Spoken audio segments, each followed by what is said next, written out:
أعوذ بالله من الشيطان الرجيم بسم الله الرحمن الرحيم واذكر أخا عاد إذ أنذر قومه بالأحقاف وقد خلت النذر. கண்ணியத்திற்குரிய அல்லாஹ்வின் அடியார்களே, சூரத்துல் அஹ்காஃபை நாம் பார்த்து வருகின்றோம். இப்போது 33, 34, 35 இந்த 3 வசனத்தில் அல்லாஹு தஆலா மீண்டும் குறைஷி மக்களுக்கு எச்சரிக்கையை விடுத்துவிட்டு நபி ஸல்லல்லாஹு அலைஹி வஸல்லம் அவர்களுக்கு ஒரு உபதேசமும் செய்துவிட்டு இந்த சூராவை முடிக்கின்றான். அதனுடைய தர்ஜுமாவை பாருங்கள். அவலம் யரவு அன்னல்லாஹல்லதீ ஹலகஸ் ஸமாவாதி வல் அர்த். நபியே, அவர்கள் கவனிக்கவில்லையா என்ன? இந்த குறைஷி மக்கள் கவனிக்கவில்லையா என்ன? வானங்களையும் பூமியையும் படைத்துவிட்டு பின்பு வலம் யஅய பிஹல்கிஹின்ன, அவற்றை படைத்ததில் எந்த சோர்வும் அடையாத, எந்த களைப்பும் அடையாத இவ்வளவு பிரம்மாண்டமான வானங்களையும் பூமியையும் அல்லாஹு தஆலா படைத்திருக்கிறான். ஆனால் இது படைத்ததினால் அல்லாஹுக்கு ஒரு சோர்வும் இல்லை, எந்த டயர்டும் இல்லை. அந்த டயர்டுக்கும் சோர்வுக்கும் எல்லாவற்ற பலவீனத்திற்கும் அப்பாற்பட்டவன் ரப்புல் ஆலமீன். வலம் யஅய பிஹல்கிஹின்ன பிகாதிரின் அலா ஐ யுஹ்யில் மௌதா. வானங்களையும் பூமியையும் படைக்கும் போது சோர்வடையாத உங்களுடைய ரப்புல் ஆலமீன் நீங்கள் மௌத்தானதற்கு பின்னால் மீண்டும் உங்களுக்கு உயிர் கொடுப்பதில் சிரமம் ஏற்பட்டு விடுமா என்ன அவனுக்கு? அல்லாஹ் கேட்கிறான். இது அவர்களுக்கு தெரியாதா? அந்த குறைஷி மக்களுக்கு இது புரியாதா? பலா, நிச்சயமாக கிடையாது. அல்லாஹு தஆலா கண்டிப்பாக உயிர் கொடுத்து எழுப்புவான். எந்த சிரமமும் அல்லாஹுக்கு இல்லை. இன்னஹு அலா குல்லி ஷைஇன் கதீர். நிச்சயமாக அவன் எல்லா வஸ்துக்களின் மீதும் பேராற்றல் உடையவனாக இருக்கின்றான். அதே போன்று இவர்களுடைய நிலை என்ன தெரியுமா? இது அல்லாஹ்வுடைய நிலை. அல்லாஹ் தான் யார் என்பதை இங்க நிரூபிக்கிறான். இப்போ அவர்களுக்கு அல்லாஹ் சொல்றான், குறைஷி மக்களுக்கு, வயௌம யுஅரதுல் லதீன கஃபரு அலன் நார். நம்மை நிராகரித்து கொண்டிருந்தவர்களை நாளை மறுமை நாளையில் நரகத்திலே நாம் நிறுத்துவோம். நரகத்தினுடைய நெருப்பிலே நாம் நிறுத்தக்கூடிய நேரத்தில் அவர்களிடத்தில் நாம் கேட்போம். அல்லாஹ் கேட்பான், அலைஸ ஹாஸா பில் ஹக், இது சத்திய தினம் இல்லையா, உண்மையான தினம் இல்லையா என்று கேட்கும் போது காலு, அவர்கள் சொல்வார்கள், பலா வ ரப்பினா, எங்களுடைய ரப்பின் மீது சத்தியமாக இது சத்தியமான தினம்தான், இதுதான் உண்மையான தினம், இதில் எங்களுக்கு மாற்று கருத்தில்லை. கால, அப்போது அல்லாஹ் சொல்வான், ஃபதூகுல் அஸாப பிமா குன்தும் தக்ஃபுரூன். உலகத்தில் நீங்கள் இருக்கும்போது என்னை நிராகரித்து கொண்டிருந்த காரணத்தினால் இப்போது இந்த வேதனையை நீங்கள் சுவையுங்கள் என்று அவர்களுக்கு அல்லாஹு தஆலா குறிப்பிடுவான். இது 34. இப்போ 35வது வசனத்தில் நேரடியாக நபி ஸல்லல்லாஹு அலைஹி வஸல்லம் அவர்களுக்கு அல்லாஹு தஆலா உபதேசம் செய்கின்றான். நபியே, ஃபஸ்பிர், பொறுமையாக இருங்கள். சொல்லிட்டு உதாரணத்தை சொல்றான் அல்லாஹ். பாருங்க, ஃபஸ்பிர், பொறுமையாக இருங்கள். கமா சபர உலுல் அஸ்மி மினர் ருசுல். ரசூல்மார்களில் உலுல் அஸ்மி என்று சிலர் இருந்தார்கள். அவர்கள் பொறுத்து கொண்டதை போன்று நீங்களும் பொறுமையாக இருங்கள். இப்ராஹிம் அலைஹிஸ்ஸலாம், மூசா அலைஹிஸ்ஸலாம், ஈசா அலைஹிஸ்ஸலாம், இப்போ அவர்களை அல்லாஹு தஆலா நபி ஸல்லல்லாஹு அலைஹி வஸல்லம் அவர்களுக்கு ஓமையாக்குகின்றான். ரசூல்மார்களில் மன உறுதி கொண்ட, உலுல் அஸ்மி என்றால் மனதைரியம், மன உறுதி மிக்க அந்த நபித்தோழர்கள், அதாவது நபிமார்கள், ரசூல்மார்கள் எப்படி பொறுமையோடு இருந்தார்களோ நபியே, அதே போன்று நீங்களும் பொறுமையாக இருங்கள். வலா தஸ்தஅஜில் லஹும், இவர்களுடைய விஷயத்தில் நீங்கள் அவசரப்படாதீர்கள். ஏதாவது ஒன்று நடக்கணுமா இல்லையா, அல்லாஹு தஆலா என்ன பாதுகாக்கணும், இல்லைன்னா அவசரப்படாதீங்க, பொறுமையோடு இருங்கள்.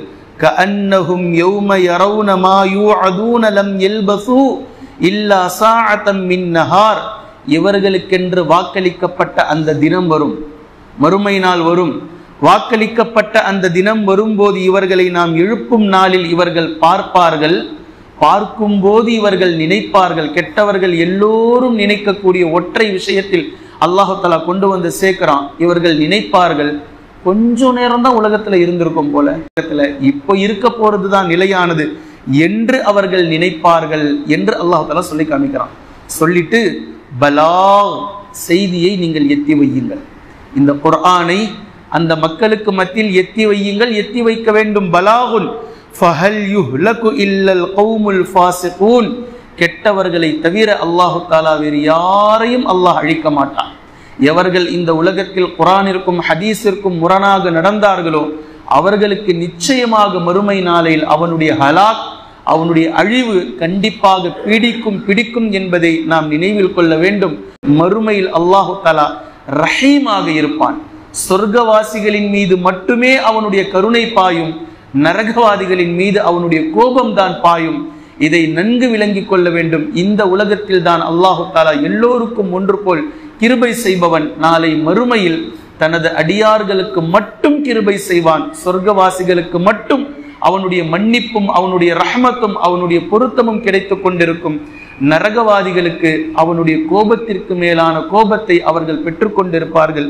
இதைத்தான் அல்லாஹு தஆலா இந்த இடத்தில் ஃபஹல் யுஹ்லகு இல்லல் கௌமுல் ஃபாஸிகூன், அநியாயக்காரர்களான பாவிகளை தவிர நாம் யாரையும் ஹலாக்காக்க மாட்டோம் என்று அல்லாஹு தஆலா சொல்லி இந்த சூராவை முடிக்கின்றான். 23வது வசனத்தில் அல்லாஹு தஆலா சொல்லக்கூடிய விஷயம், அவலம் யரவு அன்னல்லாஹல்லதீ ஹலகஸ் ஸமாவாதி வல் அர்த, வானங்களையும் பூமியையும் படைத்திருக்கக்கூடிய அல்லாஹ்வை அவர்கள் பார்க்கவில்லையா? அவைகளை அவன் படைப்பதினால் வலம் யஅய பி ஹல்கிஹின்ன, அவனுக்கு எந்த விதமான சோர்வும் அவன் அடையவில்லை, எந்த பிரச்சனையும் அவனுக்கு இல்லை. கட்டி முடிச்சு டயர்ட் ஆயிட்டோம், உடம்பு வலி, கஷ்டமா இருக்கு, கை கால் வலிக்குது, இது எதுவுமே ரப்புல் ஆலமீனுக்கு கிடையாது. இப்படி இருக்கும்போது ஒருவர் இறந்ததற்கு பின்னால், அவர் மண்ணோடு மண்ணாக மக்கி போனதற்கு பின்னால் அவர்களை அவன் உயிர் எழுப்புவதில் மாத்திரம் எப்படி சிரமப்பட்டு விடுவான். அதில் அவனுக்கு எந்த சிரமமும் இல்லை, எந்த கஷ்டமும் இல்லை. அண்ட சராசரங்களை நீங்கள் எட்டி பாருங்கள். அதனால்தான் அல்லாஹ் வானம் என்ற ஒற்றை வார்த்தையில் சொல்றான். வானத்திற்கு கீழாக இருக்கக்கூடிய ஒரு சிறிய கோள்களை ஒப்பிட்டாலும் மனிதன் அதில் எறும்பை விட அற்பமானவன், தூசை விட அற்பமானவன். அவ்வளவு பிரம்மாண்டமான படைப்புகளை அல்லாஹு தஆலா, கோடான கோடி கோள்களை அல்லாஹ் வானங்களில் வைத்திருக்கிறான். அதற்கு மேல் வானம் இருக்கிறது. அல்லாஹு தஆலா ஸ்ட்ரைட்டா வானத்துக்கு போயிட்டான். இந்த படைப்பை பாருங்க, எவ்வளோ பெரிய பிரம்மாண்டமான படைப்பு. இதை படைக்கும் போதே எனக்கு சோர்வோ களைப்போ ஒன்றும் இல்லை. ஆனால் நீங்கள் இறந்ததற்கு பின்னால், நீங்கள் வஃபாத் ஆனதற்கு பின்னால் நீங்கள் நினைக்கிறீர்கள் உங்களை எப்படி மீண்டும் அல்லாஹ் உயிர்ப்பிப்பான், மறுபடியும் அல்லாஹு தஆலா எப்படி உயிர் கொடுத்து எழுப்புவான் என்று நீங்கள் நினைத்துக் கொண்டிருக்கிறீர்கள் என்பதை அல்லாஹு தஆலா இந்த இடத்தில் கேட்கின்றான். பலா, கண்டிப்பாக அவன் எழுப்புவான். அதில் அவனுக்கு ஆற்றலும் இருக்கிறது, சக்தியும் இருக்கிறது. அதில் எந்த மாற்று கருத்தும் இல்லை. படைத்ததின் நோக்கமே அதுதான். இன்னஹு அலா குல்லி ஷைஇன் கதீர், நிச்சயமாக அவன் எல்லா விஷயங்களின் மீதும் வஸ்துக்களின் மீதும் பேராற்றல் நிறைந்தவனாக இருக்கின்றான். இதை அல்லாஹு தஆலா சூரத்துல் முஃமினிலும் பேசுகின்றான். லஹல்குஸ் ஸமாவாதி வல் அர்து அக்பரு மின் ஹல்கின் நாஸ், வானங்களையும் பூமியையும் அல்லாஹு தஆலா படைத்திருப்பதென்பது மனிதர்களை படைத்ததை காட்டிலும் மிக பெரியது. ஆனா மனுஷன் நான் தான் பெரியவன், நான் தான் பெரியவன் என்று பெருமை பீற்றிக் கொள்வதில் கொஞ்சம் கூட சலித்தவனாக இல்லை. என்றாவது ஒரு நாள் அவன் அமர்ந்து, நிலவு நம்முடைய சிறியதா பெரியதா, அதனுடைய படைப்பும் அதனுடைய பிரம்மாண்டமும், சூரியனை பற்றியோ நட்சத்திரங்களை பற்றியோ ஏனைய கோள்களை பற்றியோ, இன்னும் மனிதன் கண்டே பிடிக்க முடியாத இருக்கக்கூடிய கோள்கள், இந்த கோள்களை பற்றி அல்லாஹ் சிந்திக்க சொல்வதில் இன்னொரு விஷயம் இருக்கின்றது. மனிதன் அல்லாஹ்விடத்தில் உடன்படிக்கை செய்து கொண்டு வந்தான். நான் உனக்கு கட்டுப்படுகின்றேன், நீ சொல்ற மாதிரி நான் இருப்பேன், நான் கரெக்டா இருப்பேன், நான் சரியா இருப்பேன் அப்படின்னு சொல்லிட்டு வந்து மாற்றமானது எத்தனை விஷயத்தில் செய்து கொண்டிருக்கின்றான். அல்லாஹ் ஒன்றை இப்படித்தான் செய்ய வேண்டும் என்று சொல்லி இருக்க, மனிதன் அதற்கு நேர்முரணாக நடக்கக்கூடிய கோடி விஷயங்கள் இந்த உலகத்தில் அவன் நடந்து கொண்டிருப்பதற்கு அவனே சான்று. காலை எழுந்தது முதல் இரவு தூங்கி மீண்டும் காலை எழும் வரைக்கும் அவன் செய்யக்கூடிய அல்லாஹுக்கு மாற்றமான புறம்பான காரியங்களை அவன் பட்டியலிட்டாலே போதுமானது. ஆனால் இந்த உலகத்தில் படைக்கப்பட்ட சூரியனோ சந்திரனோ இன்ன பிற கோள்களோ ஒரு நாளும் அல்லாஹுக்கு மாற்றம் செய்ததில்லை. அல்லாஹ் இந்த நேரத்தில் இந்த சமயத்தில் நீ உதிக்க வேண்டும் என்று சூரியனுக்கு கட்டளையிட்டால் சரியாக உதித்திருக்கிறது. இத்தனை கதிர்வீச்சுகளைத்தான் வெப்பமாக வெளிப்படுத்த வேண்டும் என்று அல்லாஹ் கட்டளையிட்டால் அது சரியாக அது கதிர்வீச்சுகளை வீசுகின்றது. இந்த நேரத்தில் நீ இங்கு பகலாக இரு, இங்கு செல்லு, இங்கு இருக்காதே, 3 மாதங்கள் இந்த நாட்டிற்கு நீ செல்லாது என்று அல்லாஹு தஆலா எப்படியெல்லாம் கட்டளையிட்டு இருக்கின்றான் ஒரு சூரியனுக்கு, சந்திரனுக்கு, நட்சத்திரங்களுக்கு, அவை ஒவ்வொன்றும் அதன்படி மிக தெளிவாக சுழன்று கொண்டிருக்கிறது. எந்த மாற்றமும் இல்லை. தஸ்பீஹ் செய்கின்றது, இபாதத் செய்கின்றது, அல்லாஹ்வினுடைய முழுக்க முழுக்க கட்டுப்பாட்டில் இருக்கிறது. ஒரு நொடி பொழுதை நீங்கள் எடுத்து காண்பிக்க முடியாது. இந்த நேரத்தில் சூரியன் அல்லாஹுக்கு இந்த நேரத்தில் மாற்றம் செய்து விட்டது, மீண்டும் தௌபா செய்வது, மீண்டும் வந்து சொல்ல முடியாது. அல்லாஹு தஆலா எப்படி கட்டளை பிறப்பித்திருக்கின்றானோ அதன் அடிப்படையிலேயே அவைகள் மிக அழகாக சென்று கொண்டிருக்கின்றது. இதைத்தான் அல்லாஹு தஆலா சூரத்துர் ரஹ்மான்ல பேசுறான். அஷ்ஷம்ஸு வல் கமரு பிஹுஸ்பான் வன் நஜ்மு வஷ்ஷஜரு யஸ்ஜுதான். சூரியனும் சந்திரனும் சரியாக சுழல்கின்றது, மரங்களும் நட்சத்திரங்களும் அல்லாஹுக்கு சுஜூது செய்து கொண்டிருக்கின்றன. அல்லாஹுக்கு கட்டுப்படாதது எதுவுமே இல்லை இந்த உலகத்தில், மனிதர்களையும் ஜின்களையும் தவிர. இந்த இரு சாரார்கள் மட்டும்தான் அல்லாஹ் இதைத்தான் சொல்லி இருக்கின்றான் என்று தெரிந்தும் திமிரிக்கொண்டு வேறு வேறு காரியங்கள் செய்வதை நாம் பார்க்கிறோம். இதை அல்லாஹ் சொல்றான், வானங்களையும் பூமியையும் அல்லாஹு தஆலா படைத்திருப்பது என்பது மனிதர்களை படைத்ததை விடவும் மிக பெரியது. ஆனால் மனிதர்களில் பெரும்பாலானவர்கள் இதை விளங்காமல் இருக்கிறார்கள், இதை புரிந்து கொள்வதே இல்லை. ஒரு நாள் அல்லாஹ் மிக பெரியவனாக இருக்கின்றான் என்று சொல்லப்படக்கூடிய அல்லாஹு அக்பர் என்ற வார்த்தை இவனுடைய உள்ளத்தில் ஆழமாக உதித்து விட்டால் ஒருபோதும் இவன் நினைக்க மாட்டான், நான் சொல்வதுதான் பெரிய, நான் சொல்றதை நீங்க கேளுங்க, என்னுடைய தாக்கம் தான், நான் சொல்றதுதான் சரி, நான் இப்படிதான் இருப்பேன் என்று ஒரு நாளும் நினைக்க மாட்டான். அல்லாஹு அக்பர் என்று, அல்லாஹ் மிக பெரியவன் என்ற வார்த்தையினுடைய முழக்கம் சரியானது, அதனுடைய கருத்து இவனுடைய உள்ளத்தில் உதித்து விட்டால் இப்படி யாரும் இருக்க மாட்டார்கள். இதுதான் அல்லாஹ் சொல்றான். இது அநேக மக்கள் உலகத்தில் இன்னும் விளங்காமல் இருக்கிறார்கள். நாளை மறுமை நாளையில் நீங்கள் எந்த ஒரு அற்பமான விஷயத்தோடு ஒப்பிடப்படுவீர்கள் என்றே தெரியாது. ஆனால் இந்த உலகத்தில் மனிதன் பெருமை பெற்றுக் கொள்வதில் அவ்வளவு பெரியவனாக, அவ்வளவு மிகப்பெரிய அலிச்சாட்டியம் செய்பவனாக மனிதர்களை நாம் பார்க்கிறோம். போது அடுத்த வசனத்தில் அல்லாஹ் பேசுகின்றான்,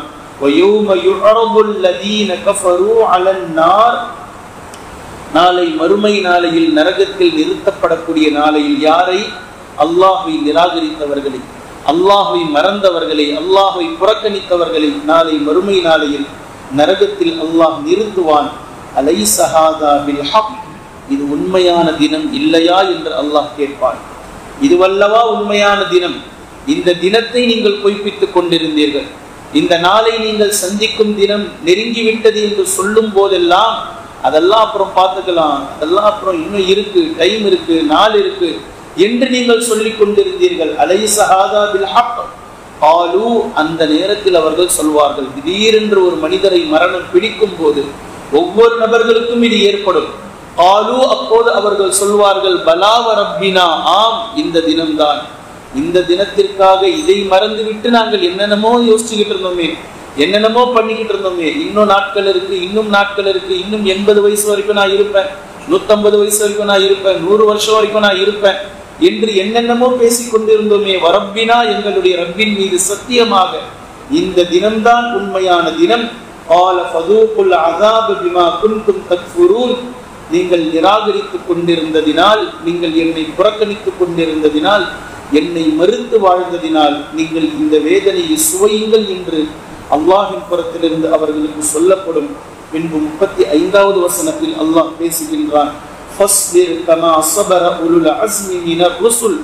நபி ஸல்லல்லாஹு அலைஹி வஸல்லம் அவர்களுக்கும் இந்த தீனை முன்னெடுப்பவர்களுக்கும் இந்த உலகத்தில் அல்லாஹ்வினுடைய கட்டளைப்படி முஃமினாக வாழ வேண்டும் என்று எண்ணக்கூடிய ஒவ்வொரு நபர்களுக்கும், சுருக்கமாக சொன்னால் அல்லாஹுக்கும் அல்லாஹுடைய ரசூல் ஸல்லல்லாஹு அலைஹி வஸல்லம் அவர்களுக்கும் கட்டுப்பட்டு வாழ்ந்து உண்மையாக அல்லாஹ்வினுடைய மன்னிப்பை பெற்று திருப்பொருத்தத்தை அடைந்து விட வேண்டும் என்று எண்ணக்கூடிய ஒவ்வொரு நபர்களுக்கும் இந்த உலகத்தில் பலதரப்பட்ட சோதனைகள் வரும்.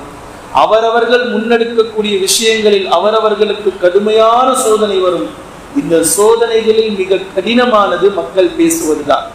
மக்களுடைய வாய், அந்த வாயால் அவர்கள் பேசக்கூடிய பேச்சுகள் இருக்கிறது, கடைசி நேரத்தில் செய்யக்கூடிய ஒரு நபரை, பேசக்கூடிய ஒரு நபரை, நல்லதின் பக்கம் அழைக்கக்கூடிய ஒரு அழைப்பாளரை, ஏன் தான் நாம் இதை முன்னெடுத்தோம், ஏன் தான் இதை நாம் செய்கின்றோம் என்று புலம்பி தள்ளி புரியாமல் அதை விட்டு அவர் விலகக்கூடிய அளவிற்கு ஒரு மனிதரை அவர்கள் செய்து விடுவார்கள். இதுதான் நபிமார்களுடைய வாழ்விலும் நடந்தது.